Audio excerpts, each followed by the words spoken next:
Hey guys, and welcome back to my channel. So I woke up a little early this morning. At first it was because I thought I wanted to paint, but I think we are going to resin today. I have not been resining in my house because of my bird. I just didn't think it was safe for him, and it's still not safe, but I did speak with several resin artists, and I spoke with one who I really admire, and I asked her kind of my idea of if I were to resin, would it be okay if I did A, B, C, and D, and she seemed to think it was okay, and she has birds. So, I obviously took that into consideration. And so anyway, the point is, I snuck down early before any of the animals got up to resin this piece. So this piece y'all have not seen me do. It is just this really cool kind of purpley, swirly deal.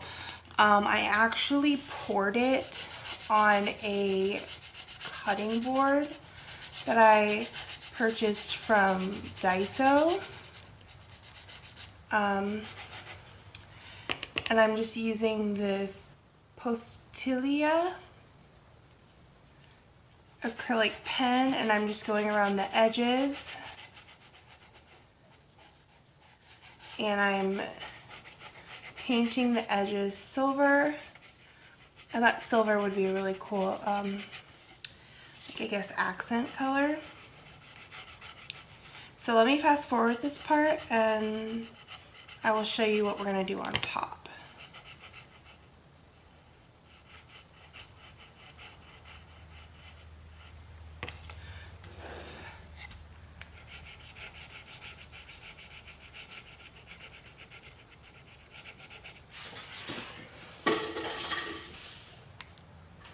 Okay, so I got the edges painted. I grabbed some tweezers because I saw a couple of imperfections I wanted to rub off on the sides, but we're going to leave those alone for a second. So the main area I kind of want to focus adding the accents is this little light purple area. I've never done this before, and another reason I'm using the Postilia acrylic marker or acrylic paint marker is I've just seen people use them before, and I also know that they are a little bit of a quick dry marker. So my idea is just to kind of come in here and follow some of these natural swirls I see. Who knows, this might turn out horrible, but I kind of thought it would be kind of cool and maybe almost give a little bit of light back to the painting, because I do have a pretty heavy hand when it comes to dark colors. What can I say? I just like my dark colors. So I don't know, I'm following some lines that I see on the painting. Let's see, maybe I'll put some over here, on this edge.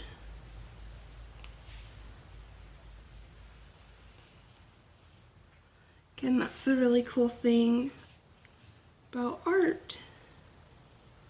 You just do whatever you damn well please. This one kind of reaches up here. Got a kind of cool line there. I guess if I had to say what my thought process was, I'm just kind of trying to find cool lines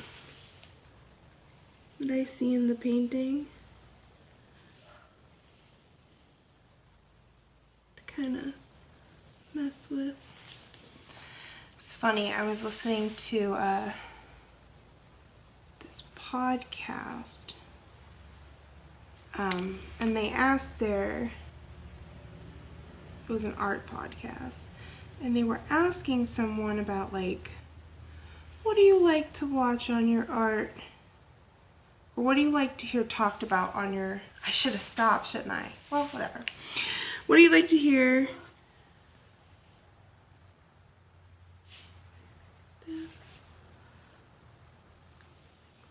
Here. I think we're good. Okay.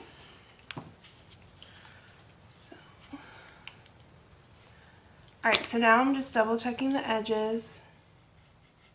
I'm going to get those really nicely painted. Oh crap. Let me make sure my hands are not painty first.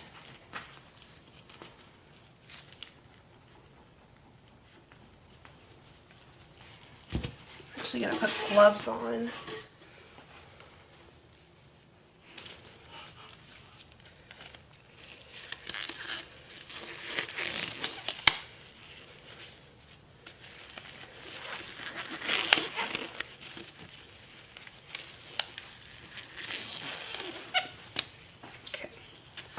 Grab somewhere where there's no paint.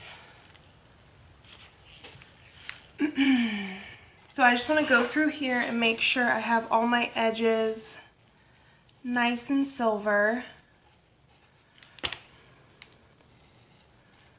I just kind of went and played with the swirls. Where I saw swirls in my mind, I added swirls in silver.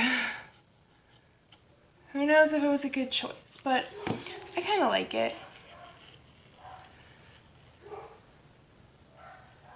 So I'm also just going to take these tweezers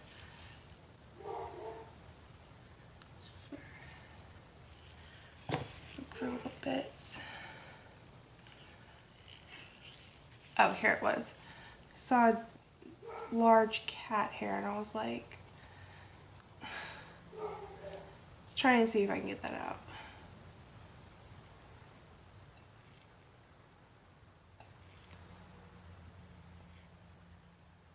Now I'm just making sure there's a little bit of painter's tape that came over the edge that I didn't want. We're going to touch it up.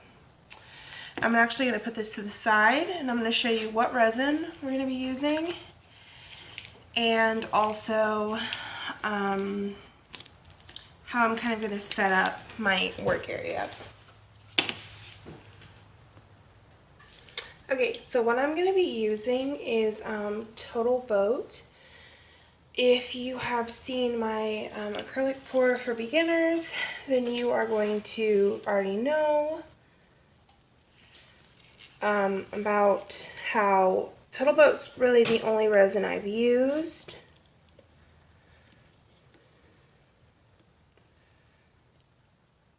And it's one that I'm just comfortable using and working with. So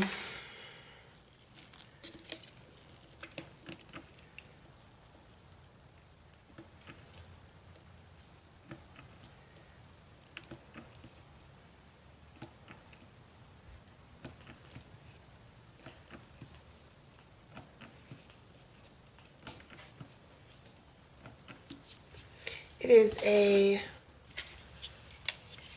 1 to 5 part slow hardening resin. It says to stir for 2 to 3 minutes, but I like to stir until, I'm actually going to use the stirrer. I like to stir until I can't see. Just need to go directly in here. I like to stir until I can't see any, like, oops.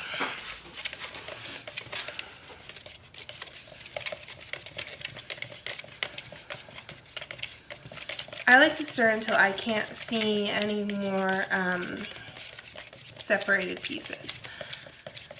So I'm gonna stir this for about 5 minutes and I'll be back. Alright, so I made a giant mistake and I realized it as I was sitting here stirring, and this resin smell was just like wrong. I was like, there's just something about this that smells wrong. I was so overly confident that I mixed the resin completely wrong. So double check. My resin is 5 parts resin to 1 part hardener. I'm pretty sure I've made that mistake before too. So I'm going to count to 5. I think we only need to mix 1 batch now.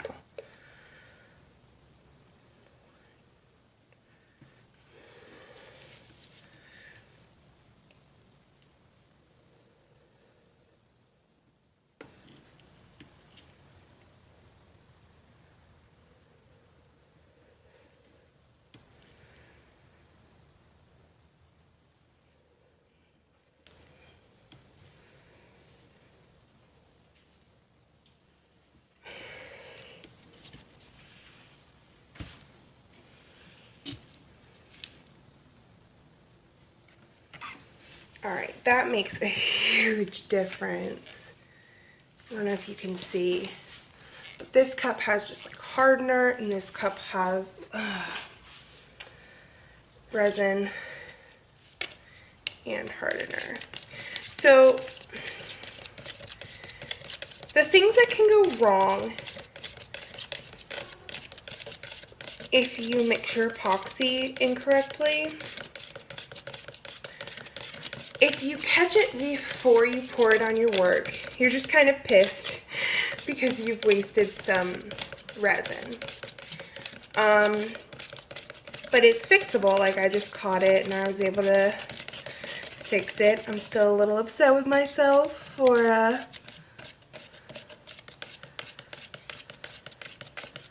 not catching a few things, but that's fine.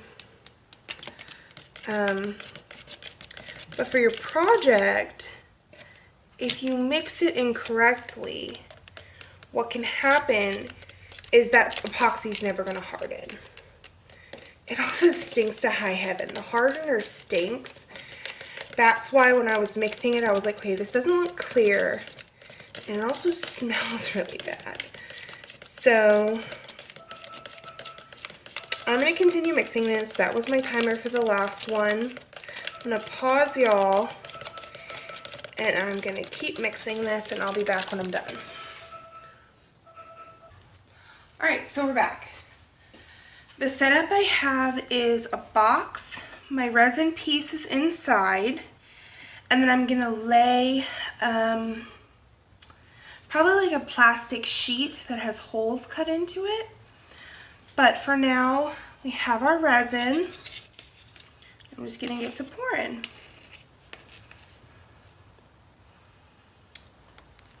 Oh, another thing before I start, you want to make sure you have a level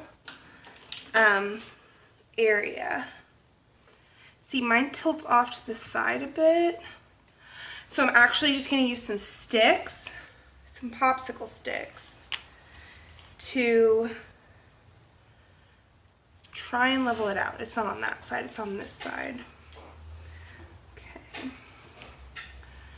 So we just want to try and make everything perfectly level. And I can speed this through this part too. I don't want to bore you guys too much. Okay, that's good. About this way.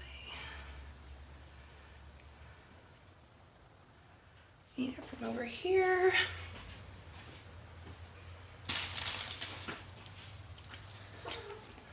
Get down, Bella.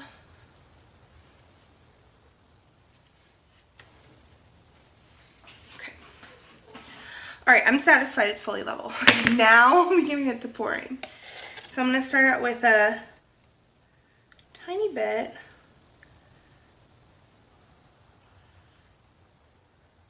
About half.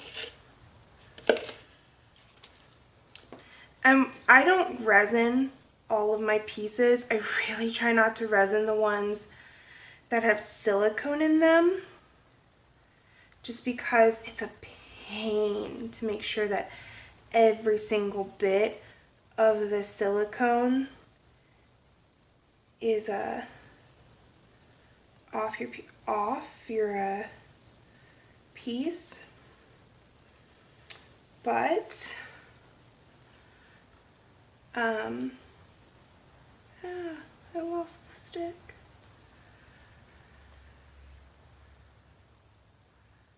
Okay.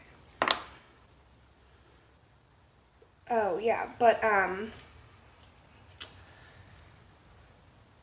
when you do resin your pieces, it just ooh, that sucked. It just gives it like 20 times the pop. I haven't had a successful resin yet. I would have if I had not fudged up the calculations or the ratios for my resin to hardener on some really pretty coasters I did. And I was honestly like, why are these not hardening? The answer was that human error. Okay, so I'm trying to spread the resin on all sides of, I'm trying to get it on all my edges. This is a self-leveler. It's a self-leveling resin. So it should drip on all sides if I've done it semi-correctly. But yeah, I'm just gonna leave it like this. Let me see, how am I gonna get my gloves off? These are the things that I don't think about. Oh yeah, that's right, I double gloved.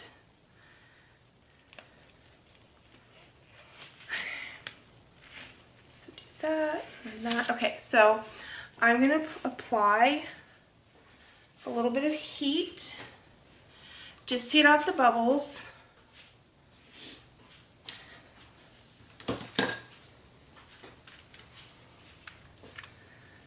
Not a lot, because that just melts your resin. Oops. I'm really just trying to pop bubbles.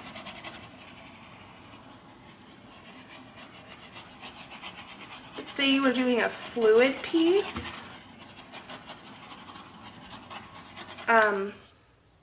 Heat actually helps, but I would definitely recommend a heat gun.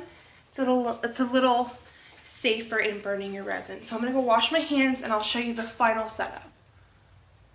All right, we're back. So I chose a piece of plastic to put over my box. Now, if my box didn't already have these little handles on the side, it's just like an Office Depot filing box.